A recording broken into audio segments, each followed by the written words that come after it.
Thank you very much, guys. I know people say RecFest is the HR equivalent to Glastonbury. I'm sorry to be disappointing you that it is Arctic Shores and not Arctic Monkeys who will be presenting today. But I'm very excited to be here and to welcome you. My name's Robert Newry. I'm CEO and co-founder of Arctic Shores. And we are the task-based psychometric company that uncovers potential and helps companies see more in people. And I'm hosting the stage today with our friends from Willow, the easiest to use video interview platform out there in the market. And we're super excited to have Siemens with us 1 year on. And some of you may remember that this time last year, Gemma was up on stage with John Turner, the managing director of Siemens Electrification Automation, talking about the pilot that they had put in place to introduce skills-based hiring. And we thought it would be incredibly useful for you and practical. 1 year on, what have they learnt? And in addition to that, we thought it would be great to bring in the hiring manager, James Higgins, who bravely, and for his sins, agreed to stick up his hand and say, yeah, I'm ready to scrap the CV and do something completely different at Siemens that nobody had done before in terms of their hiring. So welcome to Gemma and to James. What I thought to start with would be helpful for you, is let's just go back a little bit to last year and explain, well, what was this skills-based hiring project and pilot that Gemma and James did? And here's some of the things that they were faced with. But Gemma, why don't you start off and share with all the people here, what was the reasons that you decided to do something so radical and different? So you've got some of the stats on the screen. SIEA, which is the business that James works for, are going through a real period of growth. And as much as we tried, we just couldn't find the right candidates. So we'd had roles that were open in excess of 200 days, and we'd exhausted every possible avenue to talent that we could, and I'm sure many of you have experienced. We already successfully used skills-based hiring in early careers, and I thought, okay, well, we've not done it this way before. Why not give it a go? It's radical, it's different. We've got nothing to lose. It's risk-averse, because if it doesn't work, it doesn't work, but we can try it. I love that bit, and there's nothing to lose, because I'm sure many people here thinking about, how do we do skills-based hiring? It's going to be very different. There's risk involved in it. But actually, when you look at some of the challenges that you had there, the risk of not doing something different was almost as significant as trying something new. And James, how about for you? What were the challenges that you thought that you were facing in terms of hiring that meant you were happy to try something really different and radical? Yeah, so as Gemma touched on, we're having difficulty in terms of getting the candidates through the door. It was sort of slim pickings in terms of people who were actually applying, and then after shortlisting, when we were going to interview, we just couldn't find candidates who were suitable. Everyone had a master's in electrical engineering, but just in interviews there was no one suitable with the skill set that we were looking for. And as the period went on, it was an obvious one to say let's look at something different at least. And as this unfolded, it was a no-brainer for me. Yeah. And so I think that's probably one of the main messages from this, and there are probably many people here who are hiring for roles where there is a very limited set of skills, and you either carry on doing the same thing, or you really have to think about doing it in a completely different way for the reasons that you were sharing. And the results were absolutely transformative, I think, is the easiest way best way to describe this. So I will just share on some of the screen here how it changed by introducing this new skills-based hiring approach. But incredible reduction in days to fill a role. Brilliant candidates, and perhaps you might be able to share later about some of those candidates, James, but 8 exceptional candidates that you're able to find from this. Really good diversity in that group. And I'm sure for many of you in here, TA tends to be hugely, I know, overburdened with looking at CVs and the time that you have to do what you really want to do, which is to be talking to candidates. And so a great thing that you're able to save time. And then also super important that candidates felt really happy about this new type of approach. But Gemma, why would you just quickly summarize what you felt from this pilot and seeing those type of results? I didn't expect it at all. I won't lie. It was a challenge to convince EA to do this in the first place. It was, really, really, really different. It was a challenge to convince my own team, who were wondering whether I'd lost my mind. But to see those results, they speak for themselves. The process is so simple. And what we got from it in terms of the candidates was just phenomenal. Totally unexpected. Yeah. And we'll come a little bit later to some of the stories about some of the candidates on there and the learnings from it. But great for people to see this is what a year ago you were able to enjoy as a result of taking this new approach. And in that time, we've worked with Siemens and a few others to create a playbook on how do you actually turn this CV-less hiring, total focus on potential, into something that any company can implement. And Gemma, you referred to it being super simple. And so there is a playbook that we've put together based on the learnings around that, and we'll start exploring some of those things in a second. But one of the things that I thought would be useful before we dive into some of the lessons on that is just to be completely aligned on what is skills-based hiring. Because everybody's talking about it, and nobody seems to have a really clear view of what it is. Well, let's be clear about what it isn't, as well as what it is.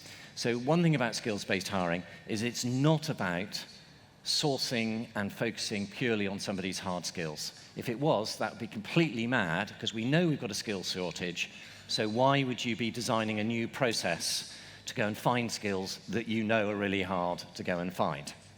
So the point about what it is that you're looking for people who've got the ability to acquire new skills and transferable skills, as much as, in some circumstances, they might need to have a specific skill.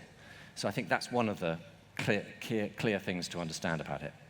The second thing about it is that it's not about asking candidates about what skills they have. They're invariably going to tell you what great skills they have, and so how you're going to determine that.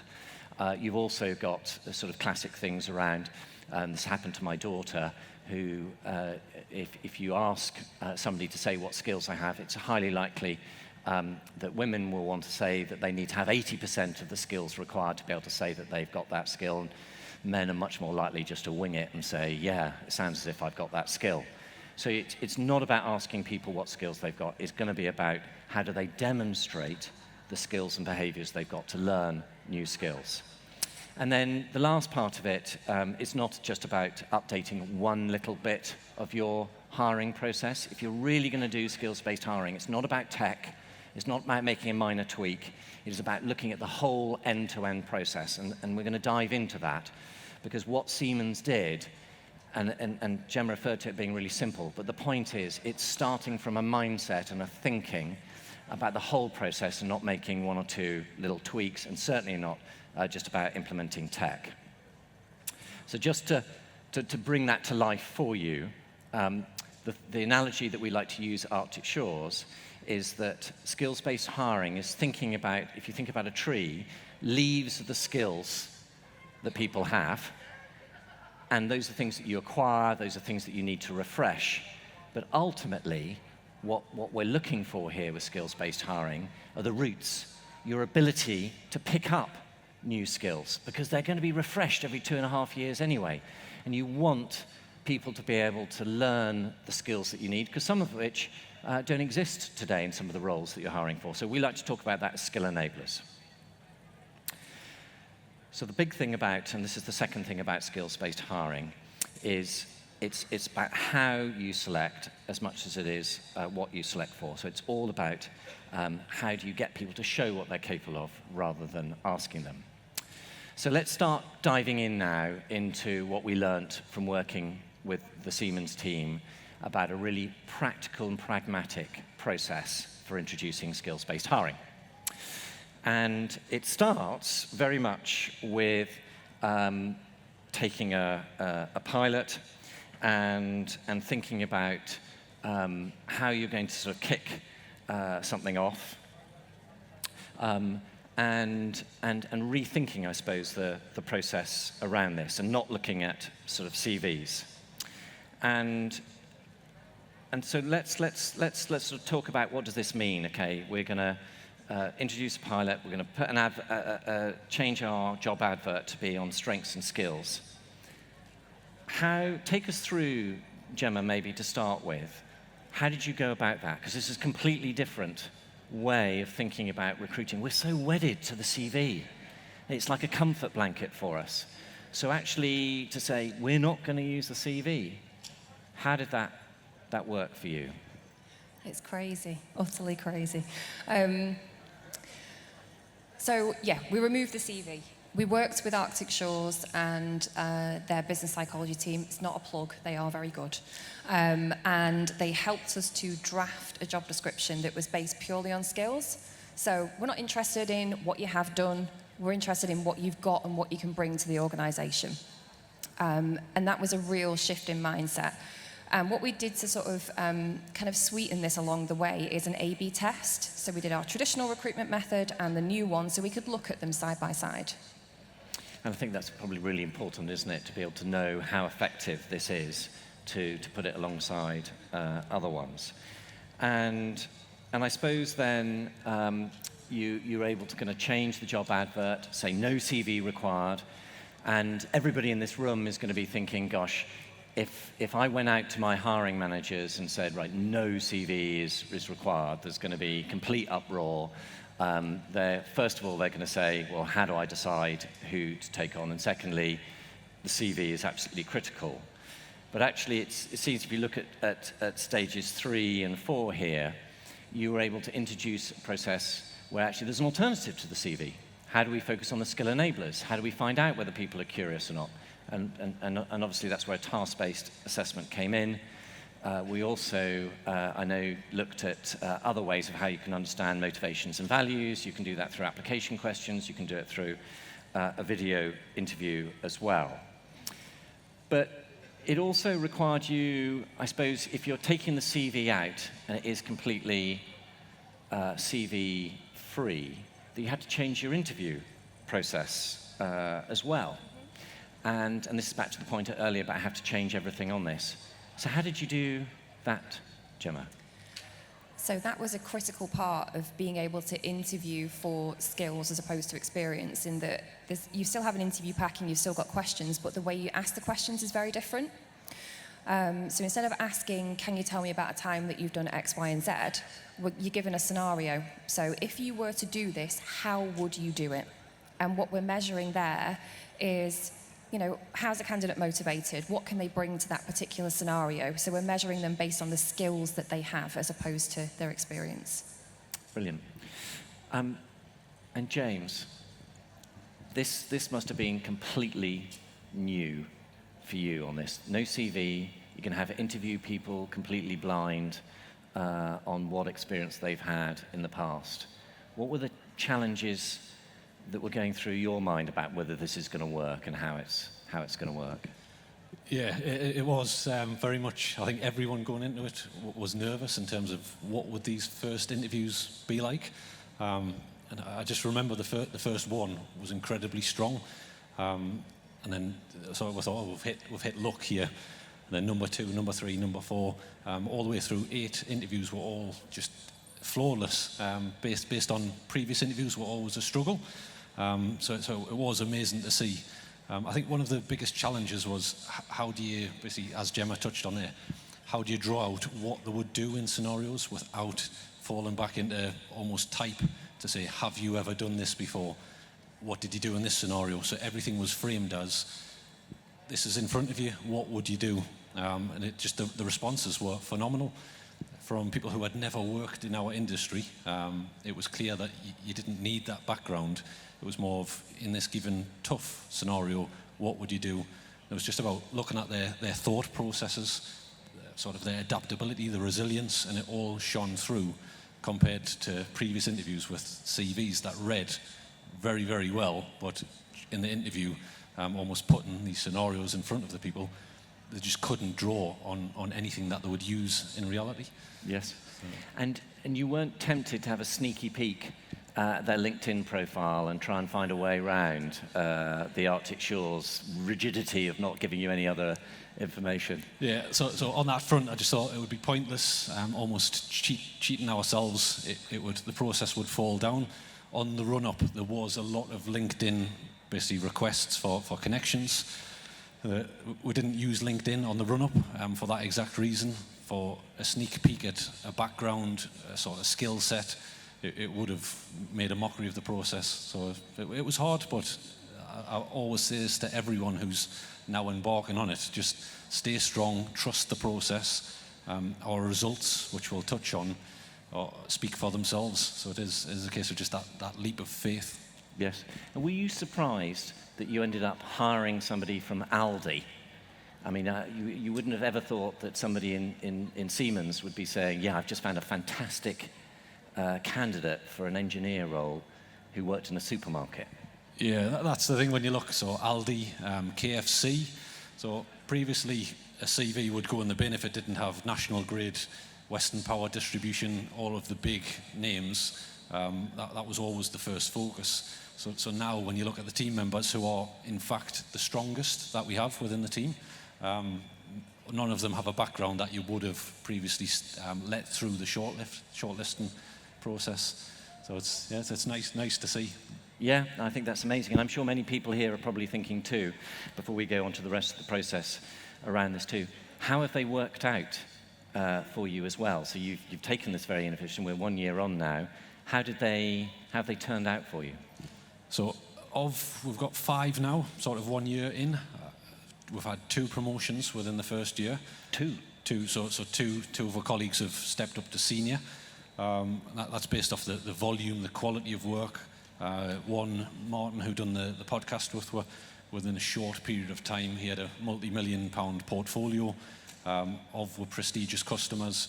So the adaptability of him taking them on board, gaining the technical skills within such a short period, it was a warranted promotion. And then Hannah, when you mentioned Aldi, so within her first year, she's now managing what is our biggest ever LV Buzzbar project. So again, these things you would have never thought of thinking, because we did get all of the comments, you're taking people off the streets, it's people fresh out of school, but the facts sort of speak for themselves in terms of now performance that we're achieving. Yeah, it just shows you that if you hire for those routes, you know that they've got the capability, and then the role of Siemens is just to give them the skills that they need. Before we, and I think the other thing, the last 2 steps around this, that if you get the whole of this process right, you make it a good experience for the candidates as well. And then we're going to talk in a second about, okay, how do you then turn from this pilot into something that you then scale out across the broader organization. But there's been one major sort of change in that year as well that we need to factor in as part of any scale-up of skills-based hiring, and that is around GenAI, which has massively changed the whole recruitment outlook, and many of you will be familiar with that. But it's not just about CVs and applications forms around this, which everybody will no doubt have been experiencing a huge increase in that. But you've also got the way that GenAI can undermine some of the traditional approaches that we've used to select. So we've got to to factor in when we're thinking about how we scale out a skills-based hiring process and the changes that we're going to make, that GenAI is going to be an element of it. And so on that point, Gemma, what's your take, first of all, about GenAI and how you've seen that impact your ability to hire? GenAI is scary. There's so many CVs that are exactly the same, so many application questions, cover letters, they're all perfect. What this process allows you to do is to really manage that. The Arctic Shores assessment is AI proof. You can't do that type of testing using AI, so we've stripped that out. And then when it comes to interviewing, that's the key part of how we've kind of overhauled this process, in that I advocate the use of AI. I think it's absolutely fantastic, and we use it across Siemens. Candidates can put their interview questions into AI. They can come up with a perfect answer. What they can't do is answer really good probing questions. So our managers are skilled on how to probe effectively and how to ask the right sorts of questions to dig into those answers, which you can't get from GenAI. Yeah. So I'm hoping that the process that we've got, or I know the process we've got, is robust enough to be able to sort of work around the impact of that growing tech. So to kind of summarize that on that point, that you accept that GenAI is out there, and rather than saying anybody uses GenAI and the process is going to be excluded, it is, right, if we're going to take advantage of skills-based hiring, how do we also take advantage that GenAI is out there and design a process that is accepting that GenAI can help in some situations, and design the process so it's robust enough to deal with an AI-enabled candidate. Thank you for that. James, what's your take on the GenAI, and have you seen it impacting you in some of the hiring that you've done in the last year? Yeah, as Gemma says, Siemens embraces AI. We use Copilot on a daily basis, so it would be wrong for us to almost refute it of people who want to come and work for us. So I think the onus is on us as an organisation, the likes of yourself also, to make sure we have that robust process, the multi-layered approach, where people can honestly use it, but then there's various layers where it becomes obvious if the person has just solely relied on AI, and then they can't shine through with the actual skill sets behind it. For me, I haven't seen that much of a change in terms of when the questions, so with the Arctic Shores approach, when you set the killer questions, particularly in terms of personal motivators, on some of them you can see, well, I suppose it's so hard to judge this now, that there might be genuine on some of them. You think that couldn't have possibly came from a human being, but I think it's too hard to tell now. So I think the onus is on that robust process and the multi-layered approach. Sure, robust and multi-layered, definitely. I think that's the way to go about it. So one of the things I suppose that is just to find out, and you were saying, sometimes you're seeing it, sometimes you're not, is that we've done a little bit of research on the use of GenAI outside of early careers, and some really staggering stats in this. So 6 out of 10 applicants or people in the survey were using GenAI regularly throughout the week. So we know that it is like a calculator, people are using it all the time. But the interesting thing too is that 68% would now describe themselves as proficient in GenAI use. So it's not just a tool for niche programmers or tech geeks out there, it is everybody. And then the final interesting piece around this from our survey was 58% of candidates plan, or the people we were talking to with 3 years work experience, plan to use GenAI to assist them in the selection process. So you have to think about how this is going to impact your recruitment process.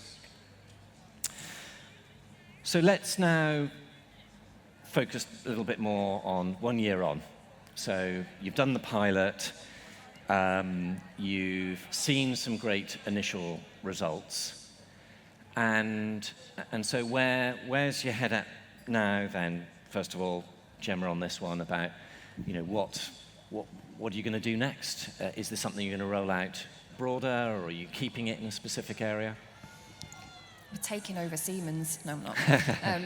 So We're rolling it out wider. My team are amazing because I don't do it. They do it for me. They're fantastic. It can't be done without them. So we're looking at it. I looked at this originally and I was thinking of different business areas, so very much like what we did with James's area in EA. But actually, I've looked to do this instead as job family.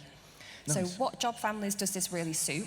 Where does it work really, really well? And let's scale it across the organisation in each of those areas all at once. So then it becomes scalable very, very quickly.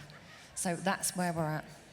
Brilliant. So you're that confident in how it's worked out that you're now saying not just internally within UK and Ireland, but even beyond in Siemens, this is something we need to ask Salma. Talk to Salma about that afterwards. And James, how's it been for you? You know, one year on, you must have had a lot of skeptics that were going, James is totally mad. If he doesn't take something of the CV, all these people are not going to work. And you probably were wondering, you know, how much you were going to potentially undermine your future potential and career path in Siemens as much as progress it. Yeah, so there was many skeptics. We did see a lot of sort of disruption in the team. Things like I touched on before, you know, you're getting people out of school. We did advertise the wage also, so that caused a bit of disruption in terms of how could you possibly bring someone in where you don't know their past experience, but you're going to reward them with this wage that is similar to mine. So there was a lot of skeptics there. It gradually fell off because the new team members came in, basically performing from day one, just getting better and better. They've actually been embraced as probably some of the most favourite colleagues of the biggest skeptics. That's the most amazing point to see. If we look at some of the older engineers who were very staunchly against this, they now can't say enough about our new team members who came through the Arctic Shores process. You know, you need to get more of these, James. I'm of course saying, yep, I'm working on it. And that's where we're now looking to move it into the more technical arena. So we're focused on project management, which does have a big technical emphasis. But now we're looking to move it into purely technical for the design engineers, which again, that's starting the next phase of sort of skeptics to say, okay, project management is one thing, but a design engineer is another. How could this be possible?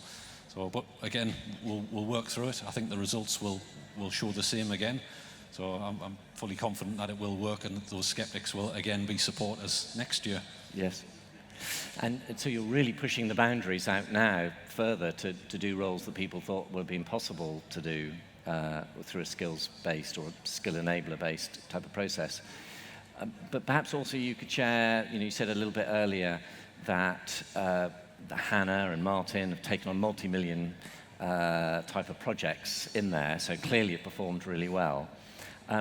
But how has your department changed on that? Are you getting better feedback scores than other departments because of the way and the type of people you're bringing in? Yeah, so we do, twice a year we do what's called the Siemens Global Employee Survey. The recent scores have just came in, and we've seen the biggest improvement we've ever seen within my department and probably within the wider business unit. And I do heavily sort of attribute that to, one, we've brought in a lot of positive individuals, but two, that positivity has spread amongst the team, where we've got different perspectives as well, which historically in Siemens, there's always a killer question related to process. The benchmark is really low globally. It's about 35% in terms of are your processes intuitive. We've seen the biggest increase. I think we're probably the biggest in the UK in terms of the highest score in business unit. I would dare say globally we'll be up the top, and that is because of these different perspectives from the team members coming from the likes of Aldi, KFC. They question a lot of the status quo. You know, why do you do this way? Where previously everyone would say, well, that is the way we do it. Whereas now there's a different view, and it's just propagating in terms of positivity. Fantastic. So one of the big benefits is not only do they learn very quickly, but they challenge some of the established thinking around that too, and you've been able to make improvements because you just got people looking at things in different ways. So that's really interesting as well. If we go on then to, you know, you've heard a little bit earlier about how we're going to roll this out. So you talked a bit about job families. And so you started in early careers, that's how many people do around this. Then we've looked at the hiring potential pilot. Now you're talking about job families. Can you share maybe a bit more your plans over the next year of how you think this is going to roll out and scale and what kind of difference it might make? Yeah, I'd like to embed it. We've got it, the process is running in sales in some areas at the moment. We've got it as BAU and EA for a lot of their roles. Across customer service, and I'd like to get that really implemented at that level that it just becomes the norm, and start to see these results across the whole of Siemens GB&I in the same way that James has talked about it. The individuals that this brings to our organisation, they're amazing, and it's just a different way of looking at recruiting talent. So I always say the talent exists, it just doesn't exist in the way that you think it does. So you've got to break down those walls and look at things very, very differently. So yeah, my plan is that by next year, if we're here again, I can tell you that I've got this at all job families, at that sort of individual contributor level across the whole of Siemens GB&I. That's where I'd like to be. Well, it'd be fantastic. We'll definitely ask you back to tell us how you got on. So thank you for sharing that. So I hope that sort of gives you an idea of, in a sort of short period of time though, a sort of summary of how Siemens have been able to adopt something that everybody's talking about, but do it in a practical way, how you support a hiring manager through this process as well, and the perspective of a hiring manager. We've got lots of material on it if you want to scan in the QR code as well. There's a podcast that James features in as well, the TA disruptors, as well as one of the candidates as well, which will bring it to life even more.